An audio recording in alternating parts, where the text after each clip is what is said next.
Tu viens? Bah non, je peux pas, j'ai Sciences Co. Vous êtes-vous déjà demandé si un poulpe était plus intelligent qu'une souris? Êtes-vous intrigué par le fait qu'un robot puisse gagner une partie d'échecs contre un humain? Avez-vous été tenté de réaliser un test d'intelligence en ligne? Bienvenue dans cet épisode dédié à l'intelligence, proposé par Clara Etner, et Adeline André. Il s'appuie sur une conférence de Franck Ramu, chercheur au CNRS et à l'École normale supérieure, donnée devant les formateurs des groupes éducation et sciences cognitives d'Île-de-France. aujourd'hui, nous allons aborder deux questions très simples en apparence. Qu'est-ce que l'intelligence? Et peut-on vraiment la mesurer?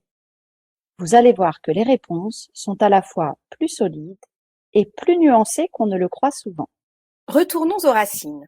Si on ouvre le dictionnaire, l'intelligence, c'est d'abord la capacité à mener des raisonnements abstraits.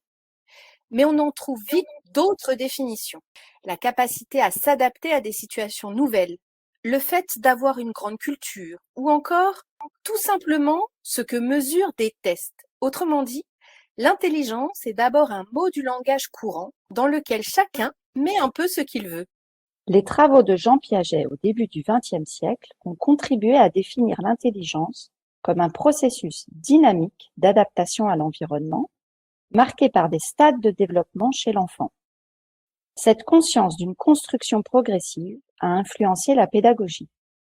Depuis, les approches basées sur les sciences cognitives, dont les neurosciences, ont mis l'accent sur le rôle des interactions sociales et de la plasticité cérébrale. Mais une question se pose alors. Derrière ce mot du quotidien, y a-t-il quelque chose de scientifique? Et la réponse, peut-être surprenante, c'est oui. Alors au début du XXe siècle, le psychologue Charles Spearman fait une observation troublante. Les élèves qui réussissent bien dans une matière ont tendance à bien réussir dans toutes les autres. Tous les tests cognitifs sont positivement corrélés entre eux. Ce n'est pas une opinion, c'est une découverte empirique. Pour analyser ce phénomène, Spearman met au point une méthode statistique que l'on appelle l'analyse factorielle. C'est un outil mathématique qui, lorsque de nombreuses mesures varient ensemble, permet de débusquer le facteur commun qui les relie. Un exemple simple. Si l'on mesure chez beaucoup de gens la taille, la pointure et la longueur des bras, ces trois mesures augmentent ou diminuent ensemble. Et la méthode révèle qu'un seul facteur caché, que l'on pourrait appeler la corpulence, les explique en grande partie. Eh bien, quand on applique cette méthode aux tests cognitifs, un facteur commun ressort de façon systématique. Les scientifiques l'appellent le facteur G. Concrètement, G, c'est ce que tous les tests ont en commun. La part de la réussite, qui ne dépend pas de telle ou telle épreuve en particulier, mais qui semble présente partout à la fois, un peu comme la corpulence de notre exemple, qu'on ne mesure jamais directement, mais qui se devine derrière toutes les autres mesures. Et ce facteur G est loin d'être anecdotique.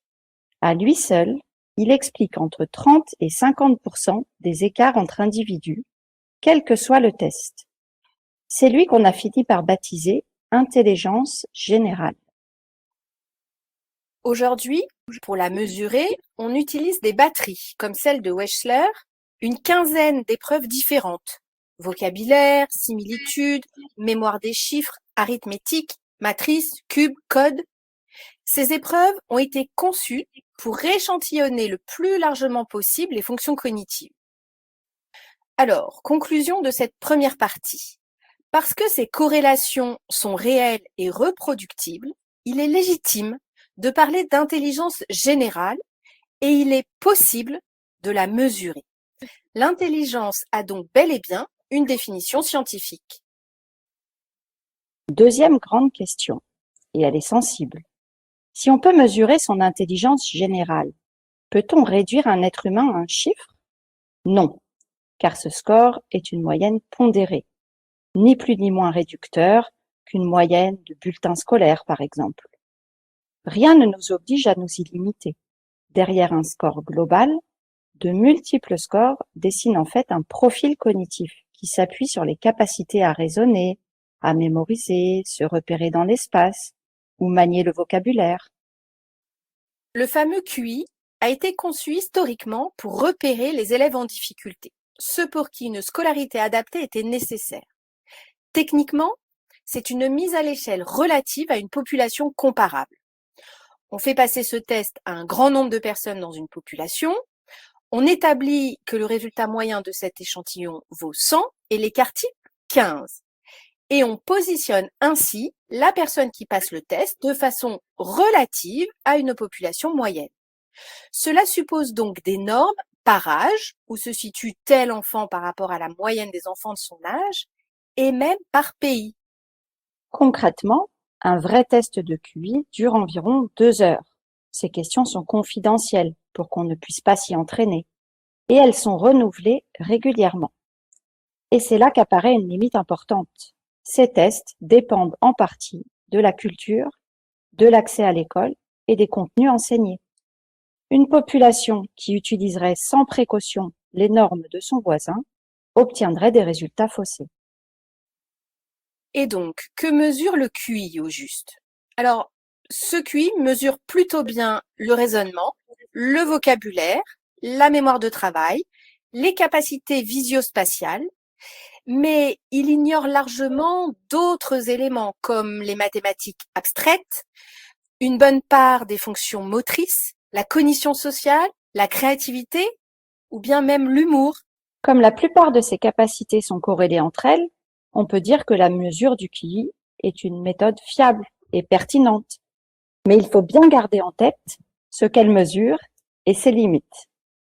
La diversité de ces capacités est souvent associée à ce que l'on appelle parfois, et j'ouvre les guillemets, les intelligences multiples, fermez les guillemets. Mais il faut être prudent en employant cette expression car on touche à un neuromythe, c'est-à-dire à une croyance sans fondement scientifique qui se réclame pourtant des neurosciences. La théorie, proposée par Howard Gardner, définit 8 formes d'intelligence et rejette l'idée d'intelligence générale en affirmant que ces intelligences ne seraient pas corrélées.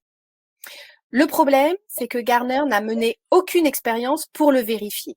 Et ceux qui s'y sont attelés après lui ont trouvé, que tout était corrélé. Alors, cette théorie est séduisante et flatteuse, mais cette idée n'a malheureusement pas de validité scientifique. Tapez intelligence multiple dans un moteur de recherche et vous mesurerez l'ampleur de l'impact de ce mythe. Alors, que retenir? Premièrement, que l'intelligence générale est une réalité scientifique et que le QI, malgré ses imperfections, en est l'estimation la plus fiable, la plus stable et la plus prédictive que l'on sache faire chez un être humain aujourd'hui. Ce n'est qu'un instrument de mesure avec sa précision limitée et son domaine de validité. Mais c'est un instrument qui a du sens dans la vie réelle. Pour nous, personnels de l'éducation, l'essentiel tient peut-être en une phrase. Un score n'est jamais un élève. Le mesurer peut aider à repérer un écart significatif et à mieux accompagner. Cela ne dit rien de la valeur d'une personne, ni de tout ce qu'elle est capable de faire et de devenir. Nous mettrons dans la description de cet épisode le lien vers les ressources de Franck Ramu pour celles et ceux qui veulent approfondir ces notions. Merci d'avoir écouté cet épisode. À bientôt dans cet univers fascinant où les neurones rencontrent l'apprentissage. Si cet épisode vous a plu, n'hésitez pas à vous abonner et à partager autour de vous.